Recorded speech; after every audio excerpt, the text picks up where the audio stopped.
It's inconceivable for someone lacking an academic background like yours to be involved in teaching, particularly since it could adversely impact her academic performance. Upon discovering that I was providing academic support to my niece, my sister-in-law directed her anger towards me. Sophia, why are you associating with someone like her? What if you end up like her? My sister-in-law seemed to perceive my presence as something detrimental, her cold attitude testing my patience. Amy, think before you speak. Who do you think contributes to our comfortable life? Isn't it because Mary works hard at home? In response to my mother-in-law's gentle words, my sister-in-law became even more emotional. Why are you defending her? Isn't it her duty to handle household chores? She's not just doing housework. She works hard and contributes a lot to the household. You just gallivant around without contributing. If anything, you should be grateful to Mary. Do you really believe she's working earnestly? I can't imagine someone like her being interested in essential tasks. My sister-in-law then impulsively grabbed my desktop computer and threw it out of the window. What are you doing? You're probably pretending to work hard without achieving anything. Leave this house immediately. I rushed outside to check on my computer, but it was damaged beyond repair. I had also lost valuable work data. Her immature actions genuinely shocked and disappointed me. I couldn't fathom continuing to live together under such circumstances. I had been tolerating it for the sake of my relationship with my husband and mother-in-law, but this incident pushed me beyond my limits. I left a message and decided to return to my parents. I am Mary, 29 years old. Last year, I started a new life with my beloved husband, Scene. Initially, we imagined living in a city apartment as we both worked nearby. However, Scene was always concerned about his mother's health, as she often experienced knee pain due to her previous job. Walking even a short distance required frequent breaks. Knowing this, we suggested living together. Upon hearing our proposal, she brightened up and said, "Mary, you want to live with us? I'm so happy." She's a genuinely kind-hearted person and warmly welcomed me. However, my sister-in-law, Amy, was fixated on academic backgrounds. During our first family meal, my educational background came up, and her demeanor changed. "Mary, you didn't go to college, right? Why would Scene choose someone like you?" She spoke to me in a somewhat harsh manner. "Sis, that's not a nice thing to say. Mary graduated from a national university, and Scene and I graduated from a famous private university. Couldn't you find someone smarter and more charming? What's the merit of marrying someone with a lower education?" My mother-in-law reprimanded Amy, saying, "Stop it, Mary." I'm sorry for the rude things she said, but I was already left speechless. I grew up with my hardworking mother after losing my father at a young age. Unable to afford college, I started working. In such circumstances, I was fortunate to work at a tax accountant office, and another opportunity came my way. My boss encouraged me, saying, "Why don't you try getting a certified public accountant qualification, Mary? I believe you can do it." Encouraged by his support, I embarked on a new challenge, hoping to secure better job opportunities, increase my income, and better support my mother. My husband understood my aspirations and conveyed my efforts to my sister-in-law. However, she remained cold and indifferent. Despite my genuine intentions, my sister-in-law's words cut deep when she uttered, "If Mary becomes pregnant, I hope the child won't take after her and will be intelligent." These words struck me unexpectedly, making me question if my feelings stemmed from having only a high school diploma. Perplexed, I chose not to escalate the situation, refraining from further discussion. Subsequently, my sister-in-law would frequently mock me over trivial matters, commenting on my cooking speed or reminiscing about her university days during casual conversations, seemingly to taunt me. What bothered me more was that she imparted similar comments to her daughter, Sophia. Sophia, being a kind-hearted child, obediently listened to her mother's words. My sister-in-law had high expectations for Sophia, now preparing for her junior high school entrance exam at S Academy Junior High. Although my sister-in-law took a part-time role there without a teaching license, she did it to avoid additional responsibilities. In front of me, she would deliberately tell Sophia, "Let's work hard together for the future." Frustrated, I bit my lip, lacking the courage to confront my sister-in-law and not wanting to drag my husband and mother-in-law into any trouble. Despite our infrequent meetings, I told myself that enduring her behavior would be okay. However, an unexpected development awaited us one day.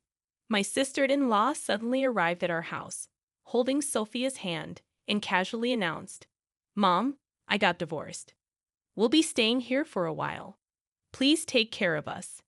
Both my mother-in-law and I were shocked by this sudden news, questioning why it happened so abruptly. My sister-in-law responded with a sigh, stating, "That man was so annoying till the end. He incessantly complained about the smallest things and never listened to me, yet he decided to divorce just because of that." Before my mother-in-law could continue, she stopped herself. "It's not just that," my sister-in-law replied with a bitter smile. "When I asked for alimony during the divorce, he only agreed to pay $600. After being together for so long, I was shocked by the amount.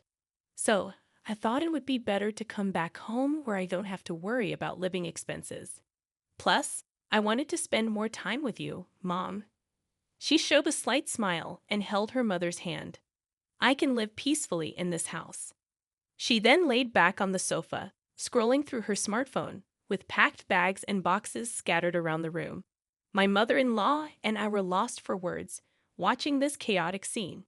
A look of surprise and confusion was evident on my mother-in-law's face, and I shared those feelings as well. After a while, my sister-in-law handed me some of her clothes, asking, "Mary, can you wash these for me later?"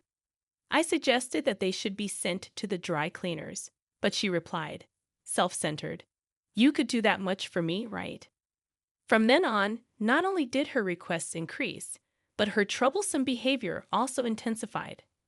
One day, I discovered an oil-based pen stain on the laundry, which was clearly her doing. Upon seeing me sigh at the stain, she remarked smugly, "Oh, did I make a little mistake?" Then she added, "People with low education can't even do housework properly, can they? I wonder if there's any value in living for someone as useless as you." Her actions were causing my stress levels to peak. I reached my breaking point and finally decided to discuss it with my husband. "I work all day and still have to deal with housework when I get home. It's a real burden when she purposely makes things difficult." "I understand it's hard for me to see you going through this," my husband replied, listening to me quietly. He promised we'd find a solution together. That night, he confronted my sister-in-law about her behavior. My husband's warm words and actions always gave me a sense of security. However, from the next day, the harassment from my sister-in-law escalated even further. "You think he protects you, don't you? But to others, you just seem overly dependent. Relying only on a man doesn't make you strong." I don't have any intention of being dependent, depending on someone, being protected by them. To others, you might seem like a coward. Can't you stand on your own? Holding back my emotions became harder with each of my sister-in-law's words. Despite facing many hardships in life and taking pride in overcoming them, I couldn't stand being hurt by her words. Seeing my distress, my husband seemed wary from the constant confrontations with his sister and began avoiding her. However, my sister-in-law's harassment didn't stop with me. It began affecting Sophia as well. She was keen on getting Sophia admitted to S Academy and was eager to send her to a tutoring school. "Sophia, what's this test score? You can't get into S Academy with these grades. I apologize if your grades don't improve. Maybe you will need to hire a tutor. But remember, it's up to how hard you work." Sophia, looking like she was on the verge of tears, nodded.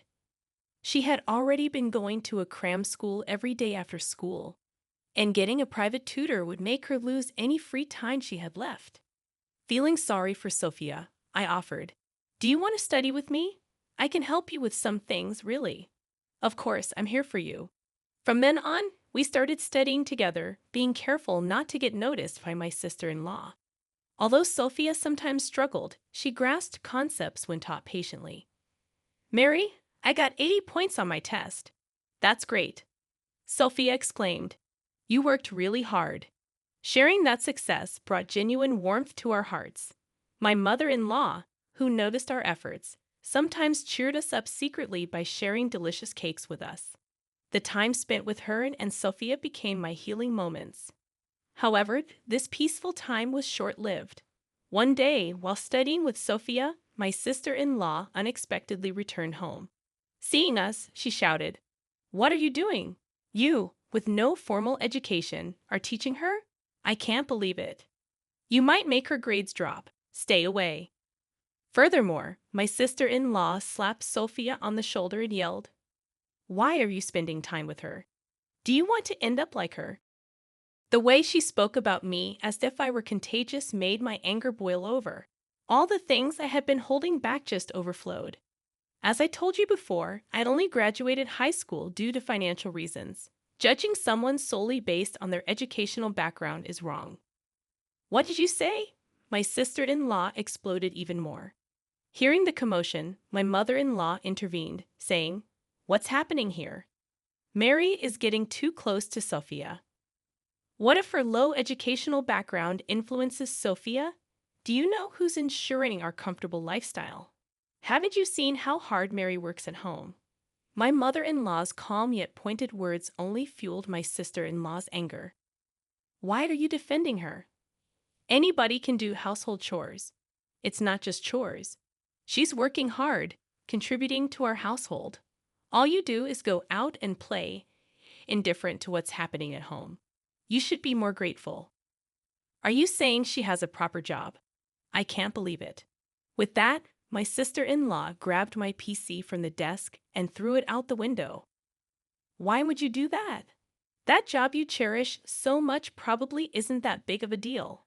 Stop acting so pretentious. Just leave this house already. I rushed outside in a panic to check my computer, but it was broken beyond repair. It contained my work's vital data.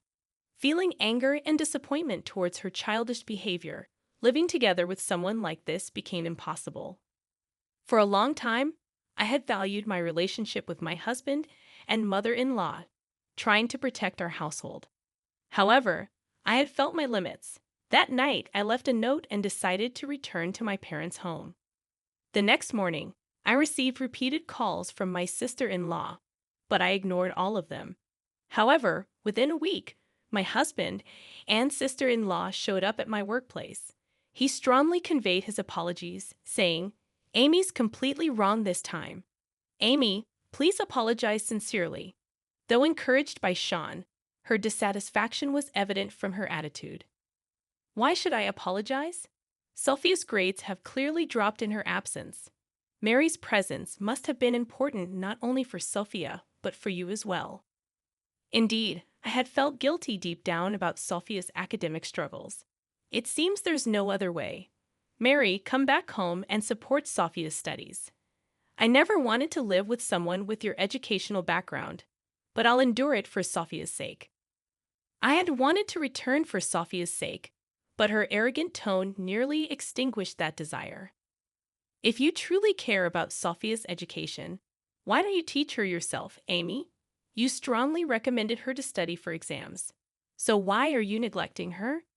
I didn't want to be told anything by someone like you. Encouraged by Sean, her dissatisfaction was evident from her attitude. I encouraged Sophia to study for exams because I don't want her to end up in a lowly position like you. Is that really all there is to it? I want Sophia to grow up to be an elite adult like me. I want her to graduate from a renowned university and build a career like the one I've established at the prestigious S Academy. She continued flaunting her own success. Unable to bear the exchange, my company's director intervened and tried to resolve the matter peacefully. Excuse me. I assume you are Mary's family. Nice to meet you. Yes, that's right. My husband greeted the director politely. I have overheard a little.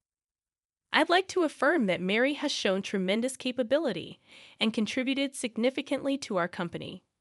Really? I never thought you'd hire someone with just a high school degree.